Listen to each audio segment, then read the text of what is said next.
ऐसा तो नहीं है कि पवन सिंह ने या निरहुआ ने या रवि किशन ने या मनोज तिवारी ने या किसी ने भी सिर्फ मसालेदार ही गाने या फिल्में किया है।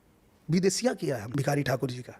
हम लोग परिवार किए हैं। जो देखने बैठ जाए तो आदमी बिना रोए रह नहीं पाएगा। बहुत लोग ऐसा बोलते हैं कि भैया वो परिवार देखे ना तो फूट फूट के रोए और भाग के गए गांव और भैया लोग से झगड़ा हुआ था, सबका पैर पकड़ के माफी मांगे। अभी मेरी फिल्म आई है मैं मायके चली जाऊंगी, मुझे इतने फोन आए कि वाह बेटा क्या फिल्म बनाए हो। तो बोले क्या हुआ, बोले ये तो साला नजरिया समझ में ही नहीं आया था कि जो बहू घर में आई है और बहू को पूरे घर के लोग जो एक एक फरमाइश कर रहे हैं, भाभी चाय, भाभी ये, भाभी वो, भाभी वो, भाभी ये, भाभी वो, तुम लोग नौकरानी की तरह खटा रहे हो। वो किसी के घर की राजकुमारी आई है जो अपने मायके में वो राजकुमारी की तरह रहती थी। उसके पिताजी उसको पलकों पे बिठा के रखते थे, क्या चाहिए मेरी बेटी जो बोलेगी वो होगा। उसको या नौकरानी बना दिए तुम लोग। बोले भैया ये बहू को देखने का नजरिया बदल गया मेरा।